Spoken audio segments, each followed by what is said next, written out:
9h-10h, Sud Radio, la vérité en face, Patrick Roger. La vérité en face sur Sud Radio, c'est jusqu'à 10h comme chaque matin. Éric Tegner du média Frontières et puis Alex Darmon comme chaque vendredi de la chaîne YouTube Les Indécis. Bien sûr, on va continuer, on va enchaîner sur ce qu'on a évoqué il y a quelques instants. Bien sûr, ce feuilleton Trump-Musk. On ne vous a pas entendu, vous étiez silencieux. Parce que vous étiez bloqué, tout simplement. Voilà, mais vous n'étiez pas censuré. Je rassure les auditeurs au passage. Quelle réaction vous avez, vous, depuis ce qui se passe en direct? Je disais, c'est de la télé-réalité entre Musk, Trump, là, depuis surtout hier soir, parce qu'il y a eu quand même plusieurs épisodes, hein, évidemment, depuis quelques mois. Ça s'est accéléré encore il y a quelques jours, mais là, depuis comme dirait Trump, c'est de la bonne télé. C'est-à-dire que ce qui se passe depuis hier est assez fou. Moi, je pensais que ça serait un petit peu plus calme, mais là, en même temps, on se retrouve quand même avec les deux hommes, quasiment les plus puissants du monde, qui sont habitués à être extrêmement excessifs.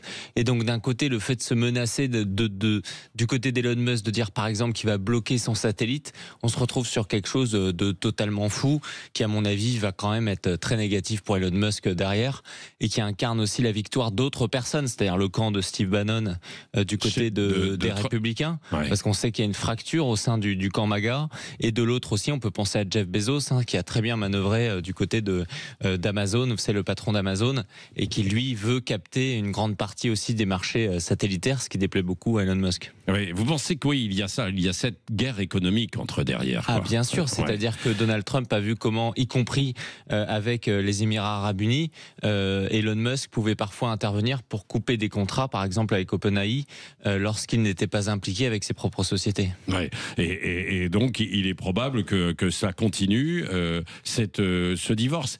Parce que Julien nous disait, c'était intéressant ce qu'il disait, il dit, oui, il y a du jeu de dupe. Alex Darmon disait, non, ça ne va pas jusque-là, quoi. Alex, hein, c'est ce que vous disiez, vous n'y croyez pas trop, quoi.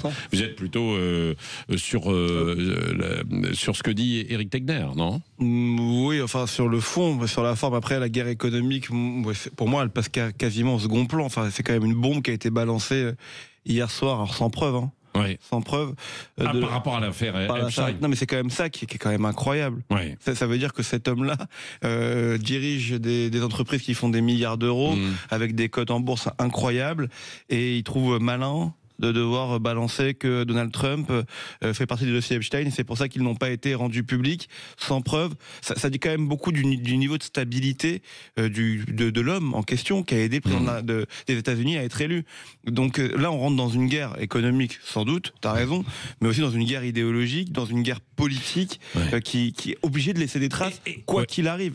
Quoi qu'il arrive. Après, les dossiers Epstein, bon, moi je pense que quand même sur la forme, que Trump et Musk, entre guillemets, pardonnez-moi l'expression, se foutent sur la gueule. Il n'y a rien d'étonnant, on est habitué à ce qu'il y ait des polémiques en permanence. Je pense que ça va quand même s'apaiser sur la forme. Oui, mais les dossiers Epstein, je veux vous dire, en fait, aujourd'hui, ça se retourne contre Donald Trump, qui lui-même faisait des allusions concernant Bill Clinton, par exemple, sans mettre de preuves. Moi, ce que je note, c'est que si du côté des démocrates, Donald Trump était aussi impliqué qu'Elon Musk l'entend, il l'aurait sorti pendant la campagne présidentielle. Enfin, pardon, Eric, mais Donald Trump a quand même promis qu'il sortirait les dossiers. Mais ils ont encore assuré hier. Ils ont assuré hier par la voix des Républicains qu'ils le sortiraient. Non, mais c'est ça le problème, c'est qu'ils ont commencé à sortir partiellement des propres. Je dis pas qu'il est coupable, pas du tout. C'est pas ce que je suis en train de dire. Mais c'est aussi ça le truc qui est incroyable chez Elon Musk, c'est qu'il fait partie, qu'il a été pour dire on va rendre public ces dossiers. Ils l'ont fait sur d'autres affaires d'ailleurs. Ils ont rendu public d'autres dossiers. Là, c'est vrai que ça a été fait partiellement. Et donc le fait de lancer ça là-dedans, je suis pas étonné que la bourse s'écroule ce matin, que tout le monde se pose des questions en se disant mais qu'est-ce qui se passe dans ce pays?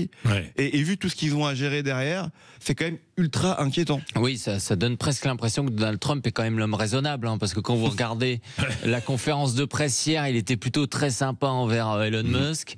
Après, par tweet, il est plutôt très cool. Il a trouvé en fait plus excessif que lui, donc ça le pousse d'une certaine façon à se modérer. Ouais, et est-ce qu'il, parce que là, je le disais, il n'y a pas eu de réaction dans le monde entier des chefs d'État qui regardent ça, qui doivent être un peu stupéfaits aussi, bien sûr, quoi. Je pense que du côté, par exemple, de Vladimir Poutine, il se dit que c'est assez complexe peut-être de rencontrer les Américains tout de suite, parce qu'il y a quand même quelque chose d'extrêmement explosif qui peut vous péter à la gueule. Ça, pour le coup, c'est une vraie défaite pour les Américains. Ouais, pour les Américains, bien sûr. Le fait de montrer qu'avec ses alliés, au bout de 4-6 mois, et vous savez à quel point je pouvais être l'audateur, et je pense sur Elon Musk, je me suis aussi partiellement trompé, parce que je pensais qu'il partirait au bout d'1 an et demi, mais pas comme ça. Le problème, c'est que ça donne la sensation que c'est pas choisir les gens qui l'entourent, même si, encore une fois, on peut s'y attendre. Trump, vous parlez de Donald Trump, là, oui, c'est-à-dire Donald Trump. Ouais, et puis en plus, il annonce quand même cette nuit qu'il faut créer un nouveau parti politique aux États-Unis, Elon Musk. Donc c'est pour ça que je crois pas au jeu de dupes. Vous donnez pas, vous déclarez pas cela. Il est revenu sur l'histoire du satellite. Ouais. Donc c'est-à-dire que je suis d'accord. Donc ils reviennent.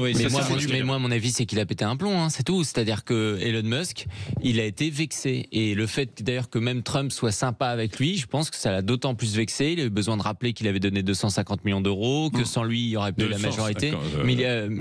Millions de dollars, ouais, c'est ça. Et donc il est vexé, il pète un câble, il veut essayer de voir si ça a un impact sur Donald Trump, sauf qu'aujourd'hui, c'est ces sociétés qui s'écroulent. Moi, je pense que c'est un énorme pétage de plomb. Faut pas voir plus loin. C'est-à-dire qu'à un moment, il va quand même revenir sur une bonne partie des choses.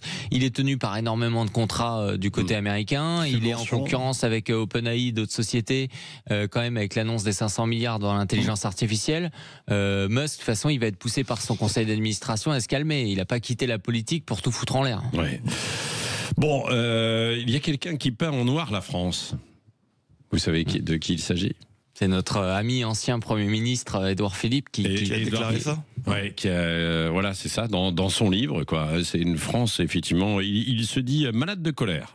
Dans son dernier livre, c'est le prix de nos mensonges. Tiens, dans la vérité en face, on va en parler du prix de nos mensonges dans un instant. Et puis, si vous voulez réagir avec Alex Darmon de la chaîne YouTube Les Indécis, Éric Tegner du Média Frontière, vous n'hésitez pas. Vous avez la parole, vous le savez, librement.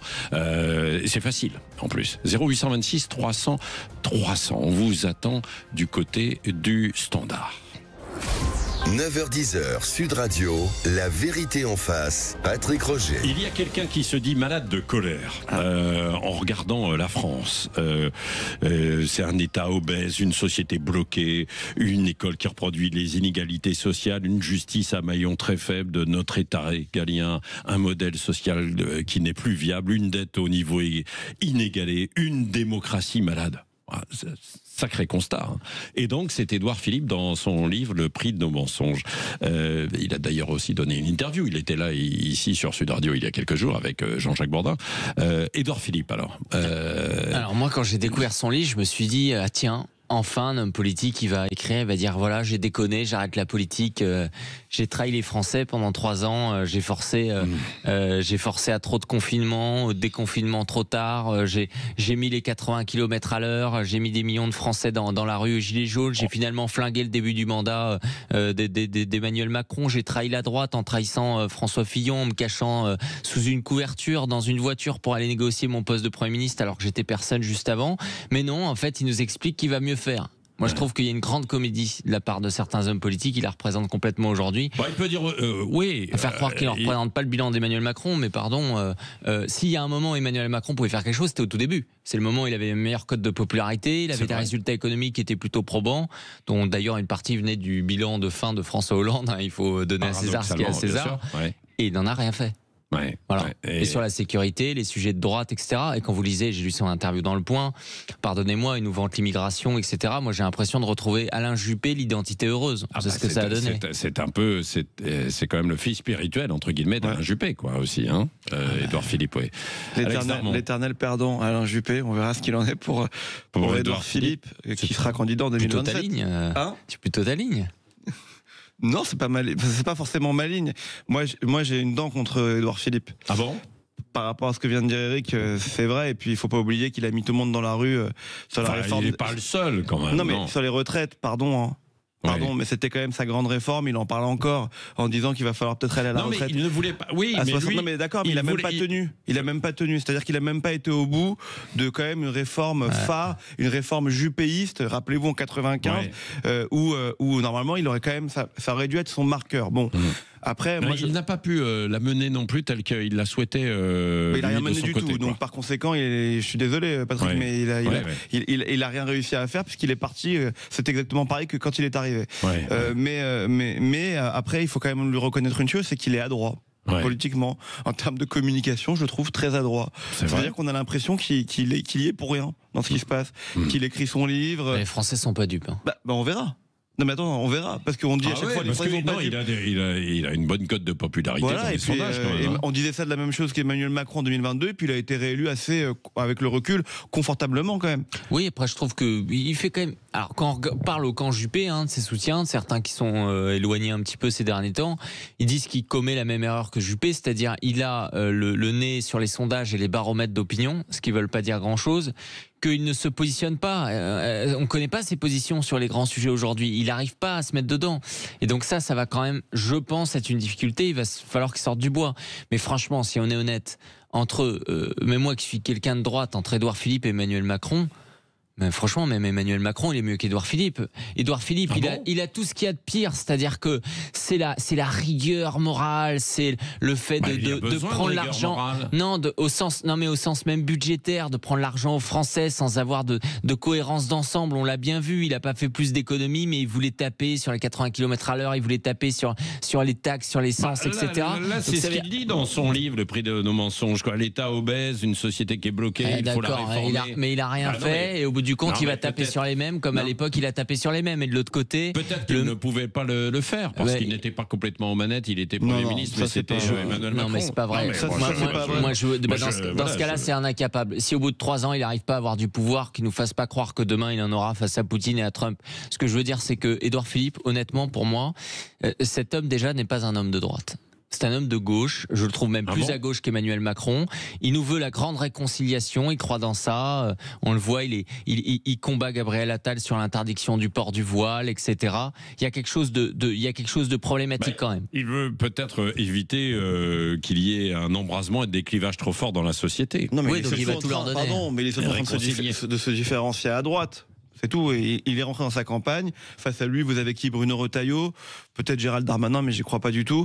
Et donc le match qui s'impose à lui, c'est Bruno Retailleau. Et donc il est sur une forme de droite qui est différente. On avait déjà vu ça en 2017, on avait déjà vu ça en 2007 quand Nicolas Sarkozy s'était présenté face à entre guillemets de Villepin en 2007. Bon, voilà, c'est deux droites qui s'affrontent, deux droites qui sont complètement différentes. Encore que Édouard Philippe, on ne sait pas vraiment ce que vient de dire Eric, ce qu'il pense, parce que d'un coup il vous dit avec l'Algérie il faut être beaucoup plus ferme, et puis après il n'en parle pas du tout. Et il n'en parle plus du tout, qui est quand même un sujet primordial. Sur les retraites, il vous dit qu'il faut, je le répète, aller, lui, il voulait jusqu'à 65 ans au moment où il était Premier ministre. Là il a même dit, je crois récemment dans une interview, qu'il fallait aller encore plus loin, comme d'autres pays européens. Mais on l'a pas beaucoup entendu au moment où la loi retraite a été votée. Donc par conséquent, moi je crois qu'en fait Édouard Philippe, il a un avantage par rapport à tous les autres, malgré tout, c'est que ça fait 5 ans qu'il est plus là, qu'il est plus dans le pouvoir. Et comme il n'est plus là... Vous savez, les absents ont toujours tort, mais pas trop non plus. Oui, mais c'est beau des journalistes de rappeler les réalités, par exemple, de rappeler que à l'heure où on se pose des questions sur l'islamisme, il a été plutôt proche du rappeur Médine, que la ville du Havre a contribué à financer, par exemple, des matchs des clubs de sport de la famille de Médine, que lorsque on se rappelle, l'université écologiste avait invité le rappeur Médine au Havre, il avait pris du temps, il avait tergiversé avant de l'annuler. C'est l'homme qui va à la fête de l'UMA sans aucun... il n'y a plus le choix en fait. C'est un peu comme Valérie Pécresse qui finit par annuler la subvention à la Marche des Fiertés. Alors que l'année dernière...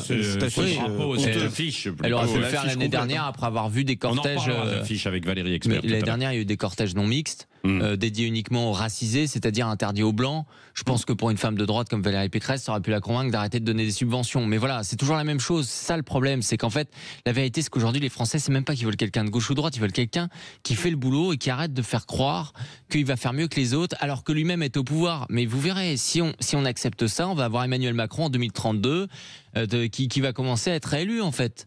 et il va nous faire un bouquin dans 2 ans et demi en disant voilà ce qu'on aurait dû faire, etc. Mais c'est insultant pour les gens. Parce qu'ils ont payé, il y a eu 1000 milliards de dépenses supplémentaires. Il y a eu aussi, ils ont bénéficié parfois de ces milliards. 600 milliards sur le Covid, et on est sorti trop tard. Milliers d'euros avec les subventions, etc. Mais pour d'autres, on paye la note, quoi. Pour d'autres, on paye la note. Faut quand même reconnaître une chose, ce qui est vrai, c'est que Édouard Philippe, il a été Premier ministre pendant 3 ans, il a eu 1 an de Covid. Ouais. Et moi je suis pas d'accord sur le fait qu'on ait confiné les gens trop longtemps. À l'époque, Eric, on va pas revenir là-dessus, on n'en savait rien, on savait pas ce qu'il fallait faire. Allez, merci. Dans un instant, Valérie Expert, Gilles Gansman, qui vont revenir aussi sur la nouvelle numérotation de la télé. Alors il paraît qu'il y a des bugs ce matin. C'est normal, ça ne se fait pas forcément en un jour. Ce sera Philippe Bonny, le directeur général des chaînes thématiques de la jeunesse du groupe M6, qui sera l'invité dans un instant. Puis ensuite les débats qui continuent évidemment.